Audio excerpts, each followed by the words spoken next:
नमस्कार बच्चों, मैंने कहा था कि आपको इससे संबंधित कुछ और अवधारणाएं समझाऊंगी।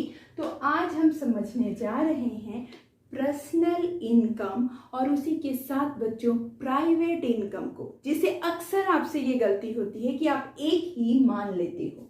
तो चलिए इसे हम समझ कर देखते हैं कि क्या वाकई में ये एक है या इनमें बहुत बड़ा डिफरेंस है, ह्यूज डिफरेंस। चलिए इस बात को आज इस वीडियो में साबित करने की कोशिश करते हैं कि ये दोनों अवधारणाएं एक दूसरे से किन किन मामलों में अलग हैं। अब पर्सनल इनकम, जब आप पर्सनल कहते हो तो हिंदी में उसका भी मीनिंग आप निजी ही निकालते हो, और जब आप प्राइवेट कहते हो तो भी उसका अर्थ हिंदी में निजी ही निकलता है। इसकी वजह से जो बच्चे हैं इन दोनों इनकम्स को आप एक समझने की गलती कर लेते हो, जबकि ये वैसा ही डिफरेंस है जैसे आपके पूरे स्कूल के स्टूडेंट और एक आप। कहने के लिए तो आप सभी स्कूल के स्टूडेंट्स हैं, लेकिन एक आप उसमें से एक अपनी अलग आइडेंटिटी रखते हैं और पूरे स्कूल के स्टूडेंट्स एक साथ एक समूह में एक अलग आइडेंटिटी।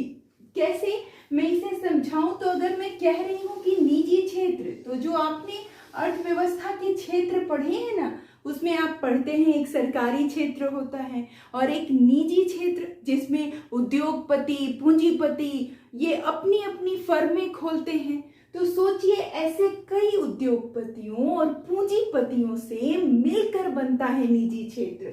जैसे मैं अगर इंडिया की बात करूं तो बिरला घराना एक हुआ, मित्तल घराना एक हुआ, अंबानी घराना एक हुआ। तो इन सभी ये घराने हैं, इन सब को मिलाकर हमारे भारत का निजी क्षेत्र बनता है, ये पूंजीपतियों का समूह बनता है।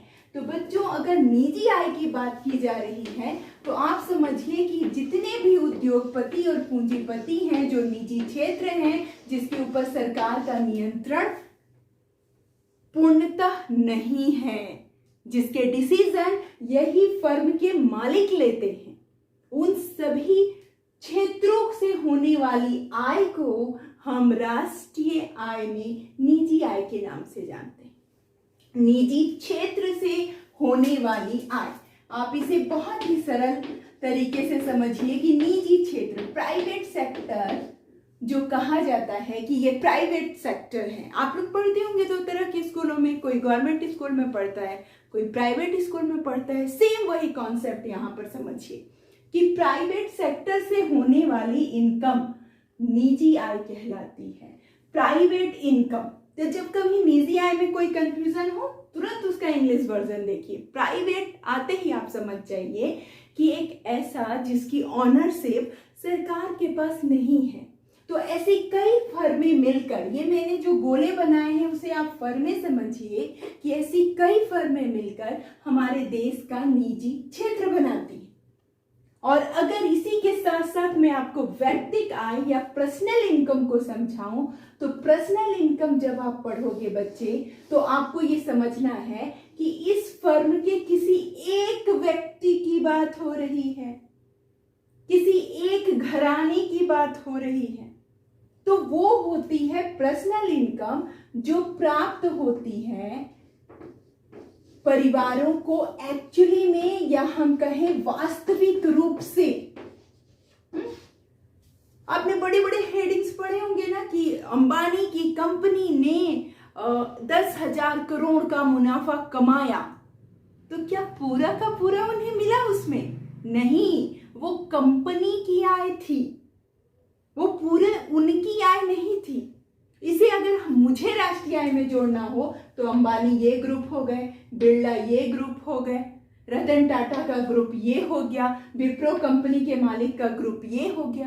तो समझिए इस पूरे को मैं जोड़ूंगी, लेकिन जब बात व्यक्तिगत आय की होगी तो समझिए कि यहाँ पे बात किसी एक फर्म की हो रही है, और उस फर्म को भी जो एक्चुअल इनकम मिली है, जो वास्तविक आय मिली है, सिर्फ बात उसी की हो रही है। तो आपको याद रखना है कि व्यक्तिगत आय परिवारों को मिलती है, फर्मों को मिलती है, लेकिन उसमें भी हम किस आय को शामिल करते हैं उनके वास्तविक आय को, समग्र को नहीं, जिसमें बहुत सारी बातें शामिल हैं, उस समग्र को हम नहीं लेते, सिर्फ उस आय को लेते हैं जो वास्तव में उन्हें मिलती है।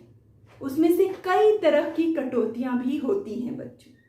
अगर मैं यहाँ पर आपको डील करूं तो किस किस तरह की कटौतियां होती हैं, तो उसे मुझे लिखना पड़ेगा घटाई जाने वाली मदें। तो घटाई जाने वाली मदें किसी फर्म की क्या होती हैं? तो सबसे पहली चीज जो होती है बेटा, वो कोई भी फर्म जब अपने पूर्ण रूप में आ जाती है तो अपनी जो कुछ भी आय है उससे सरकार को टैक्स तो देती है। तो इसे ही हम कहते हैं बच्चों निगम कर।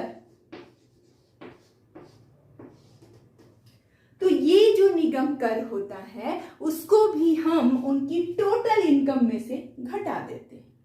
जैसे मैंने कहा ना कि आपने हेडिंग पढ़ा कि धीरू भाई अंबानी की कंपनी ने 10,000 करोड़ का मुनाफा कमाया। अब वो पूरा मुनाफा उनके घर नहीं जाएगा, उसमें से क्या क्या कटेगा वो यहाँ पे ध्यान दीजिए। जो सरकार को टैक्स देना है वो काट लिया जाएगा। उसके बाद बच्चों दूसरा जिसे हम कहते हैं अवितरित लाभ। कभी कभी क्या हमेशा ही जब बड़ी बड़ी फर्में होती हैं तो वो अपने शेयर्स बेचती हैं, लोगों को अपना भागीदार हिस्सेदार बनाती हैं।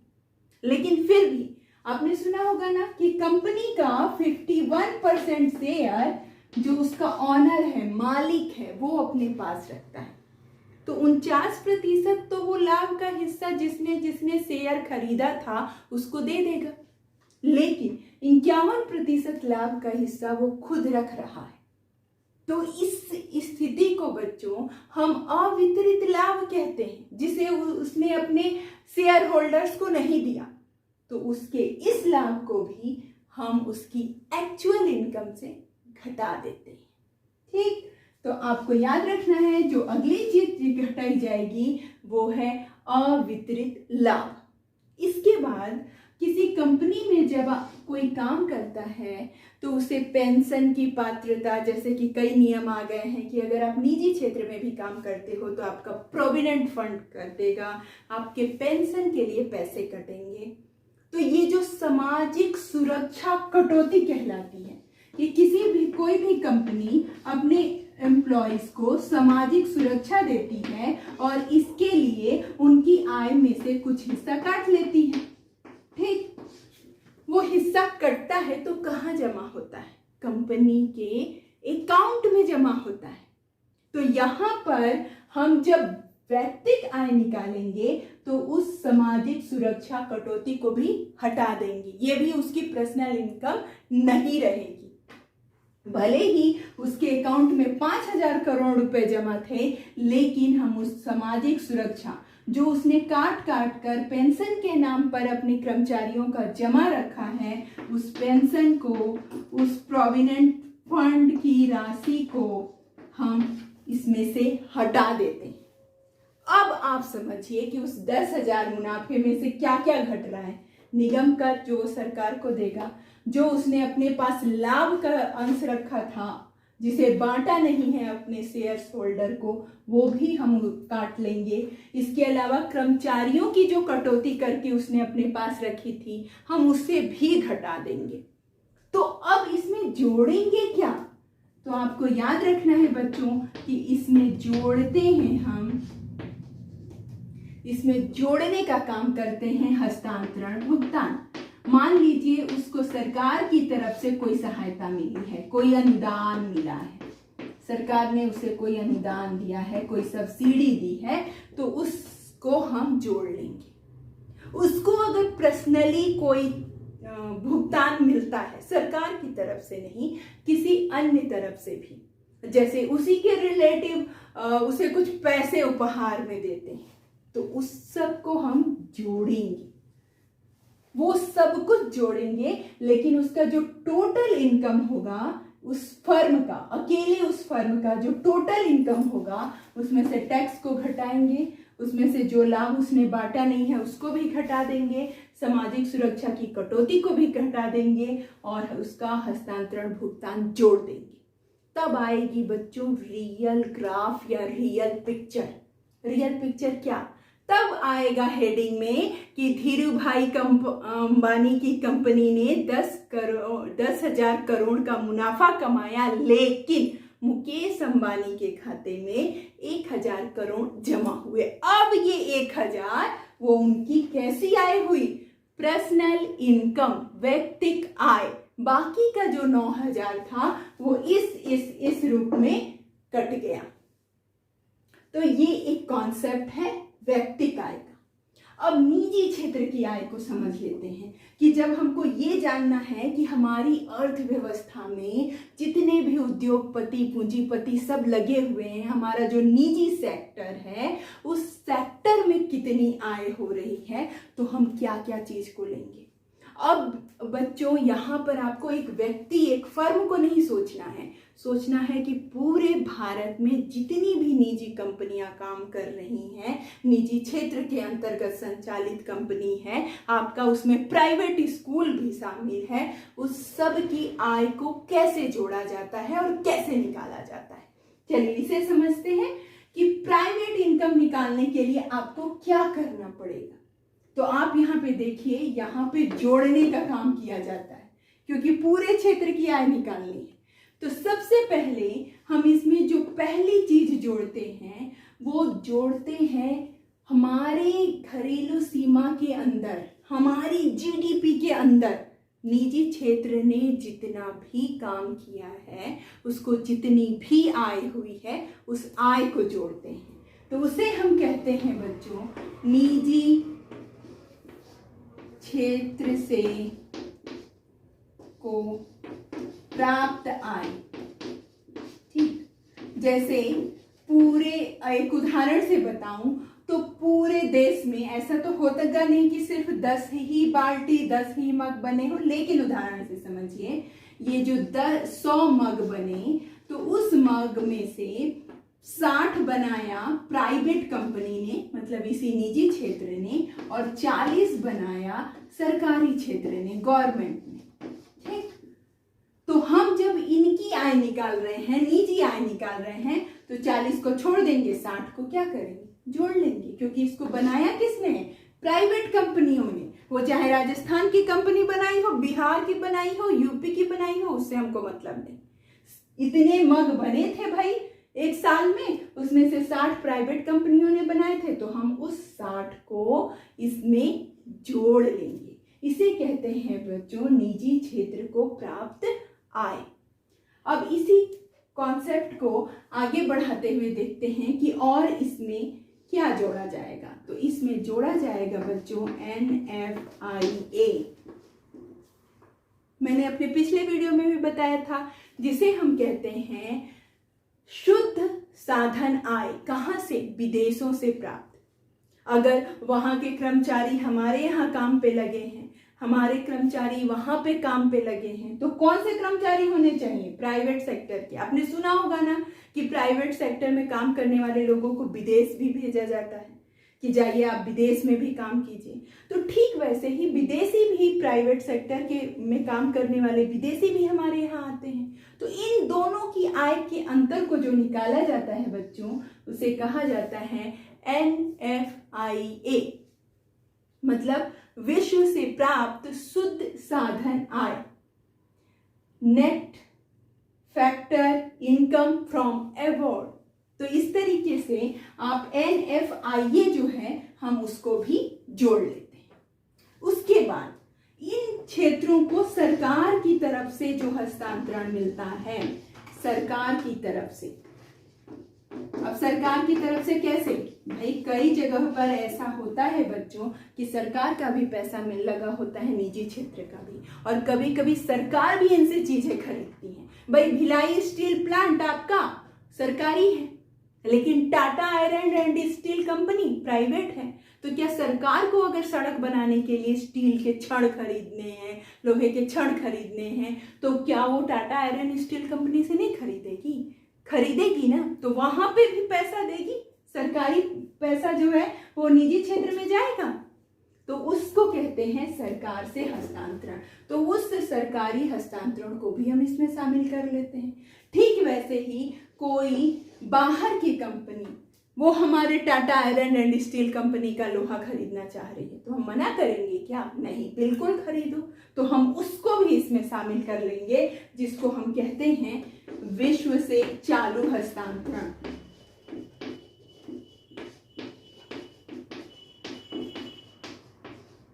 उसके बाद बच्चों कभी कभी सरकारों को जरूरत पड़ती है तो वो निजी क्षेत्र की बड़ी बड़ी कंपनियों से ऋण भी लेती हैं, उधार भी लेती हैं, तो इसे कहते हैं राष्ट्रीय ऋण।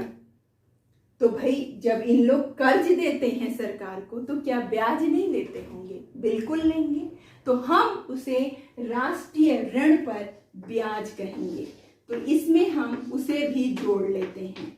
ये प्राइवेट जो सेक्टर है वो सरकार को कर्ज देता है उसके किसी काम को पूरा करने के लिए, तो सरकार कर्ज ले रही है इनसे तो इनको ब्याज देती है, तो इस सेक्टर को मिलने वाला ब्याज भी हम जोड़ लेंगे। तो ध्यान रखिए आप क्या क्या जोड़ोगे? निजी क्षेत्र को जो टोटल आय हुई है वो जोड़ लोगे, किससे? हमारे घरेलू इनकम में से। उसके अलावा जो विश्व से उसे साधन आय मिली है उसे भी जोड़ लेंगे। सरकार की तरफ से जो उसे भुगतान प्राप्त हुआ है हम उसे भी जोड़ लेंगे।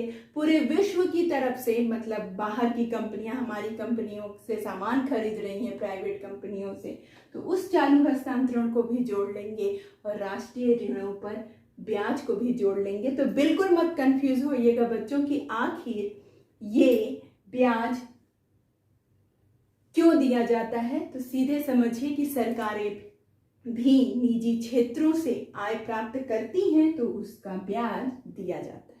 अब इसे मैं बहुत ही सरल सूत्र के रूप में यहाँ आपको बता देती हूँ ताकि आपका कॉन्सेप्ट और भी क्लियर हो जाए।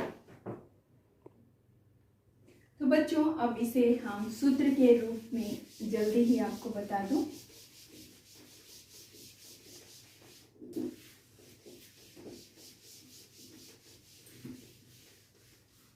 अब जब कभी आपको सूत्र रूप में इसे लिखना हो तो आप सूत्र रूप में लिखना हो बच्चों तब आप इसे लिखेंगे कि निजी आय बराबर निजी क्षेत्र से प्राप्त आय, निजी क्षेत्र से प्राप्त आय। फिर NFIA मैं यहाँ पे लिख रही हूँ जिसे आप देखेंगे कि किताबों में लिखा है विदेशों से शुद्ध साधन आय, धन हम इसमें जोड़ देते हैं सरकार से प्राप्त हस्तांतरण, चालू हस्तांतरण। इसी के साथ बच्चों विश्व से प्राप्त चालू हस्तांतरण। तो अब आप समझ रहे होंगे चालू हस्तांतरण का मतलब है कि विश्व में कोई भी विदेशी कंपनी अगर हमारे यहाँ का सामान खरीदती है तो उसकी से भी जो आय हमको होगी, भुगतान प्राप्त होगा, उसे भी हम शामिल करेंगे। इसके अलावा बच्चों इसमें जोड़ दिया जाता है राष्ट्रीय ऋणों पर ब्याज। और आप समझ गए हैं कि प्राइवेट सेक्टर से भी गवर्नमेंट सेक्टर उधार लेता है।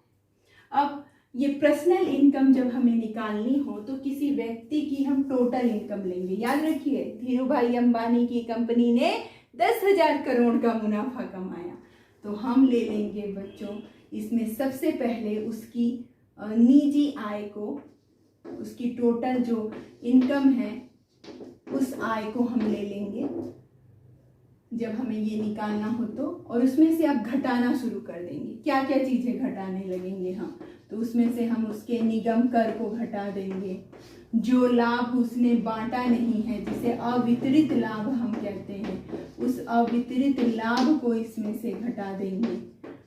फिर जो उसने अपने कर्मचारियों का सामाजिक सुरक्षा मतलब प्रोविडेंट फंड या पेंशन के नाम पर अपने पास पैसे रखे हैं उसको भी हम इसमें से घटा देंगे। तो जोड़ेंगे क्या, तो जोड़ेंगे उसको अगर किसी तरह का भी हस्तांतरण भुगतान प्राप्त हो रहा है तो हम उसे जोड़ देंगे। अगर किसी तरह की सहायता प्राप्त हो रही है तो जोड़ देंगे। तो अब आप इसको इसी उदाहरण से याद रखिएगा कि कंपनी ने 10,000 करोड़ कमाए, लेकिन घटाते घटाते घटाते बचा कितना? मुकेश अंबानी के पास 1,000 करोड़ रुपए। तो इस तरीके से हम व्यक्तिगत आय को निकाल लेते हैं। उसके बाद बच्चों, बोर्ड का एक बहुत ही महत्वपूर्ण प्रश्न आता है कि इस निजी आय और व्यक्तिगत आय में क्या अंतर होता है। तो चलिए इस निजी आय और व्यक्तिगत आय के अंतर को भी समझ लीजिए। अगर आपने कॉन्सेप्ट समझा है तो बड़ी आसानी से आप इसके अंतर को भी बना पाएंगे। जैसे जो भी आपने पढ़ा उसके आधार पे अगर आपको इसका अंतर लिखना हो तो आप पहला अंतर लिखेंगे कि निजी आय में निजी क्षेत्र की आय शामिल होती है। निजी क्षेत्र की सभी जगहों से समस्त आय शामिल होती है, उसको जहां से भी आय मिलती है, चाहे वो विदेश से मिले, अपने देश से मिले, ब्याज से मिले, हर तरह की आय निजी क्षेत्र की इसमें शामिल होती है, समस्त आय। और अगर व्यक्तिगत आय कहूँ तो आपने देखा ही कि निजी आय में से कितनी सारी चीज़ों को घटा दिया जाता है। तो आप यहाँ पर लिखेंगे कि इसमें व्यक्ति और परिवारों की, व्यक्ति है या परिवार है तो उनकी वास्तविक आय शामिल होती है, जो रियल उनकी है, जिसमें किसी और का हिस्सा नहीं है, तो उनकी वास्तविक आय शामिल की जाती है। अब बच्चों, अगर मैं पूछूं कि क्या इसमें निगम कर और अवितरित लाभ शामिल नहीं होगा, तो आप कहोगे जी मैडम, पूरा जब शामिल हो रहा है तो वो भी शामिल होगा। तो अगला अंतर इस रूप में है कि इसमें निगम कर और अवितरित लाभ शामिल होता है। और आप यहाँ लिखोगे कि ये दोनों, निगम कर और अवितरित लाभ, इसमें शामिल नहीं होता है। और अगर अंतर आपको करना हो तो आप समझ रहे हैं कि जब हम इस तरह की आय को निकालेंगे तो ये बहुत ही विस्तृत होगी, जबकि अगर एक व्यक्ति की आय आप निकाल रहे हो, उसकी निजी आय निकाल रहे हो, उसके फर्म की निजी आय निकाल रहे हो, पर्सनल इनकम, तो आपको समझना होगा कि ये एक संकुचित अवधारणा है। और अगर आप इन दोनों ही अवधारणाओं को अच्छी तरह समझ गए हैं तो अगर अंतर आता है कि राष्ट्रीय आय में किसे और इसमें अंतर बताइए, तो बड़ी आसानी से आप बता पाएंगे। अगर निजी आय और राष्ट्रीय आय में ही अंतर पूछ दे तो आप बड़े आराम से कहोगे कि निजी आय तो निजी क्षेत्र की आय है, लेकिन राष्ट्रीय आय पूरे देश की आय है। तो विस्तृत कौन हो जाएगा? राष्ट्रीय आय, और संकुचित कौन हो जाएगा? निजी आय। तो इस तरीके से बड़ी आसानी से कॉन्सेप्ट समझने के बाद प्रश्नों के उत्तर बन जाते हैं।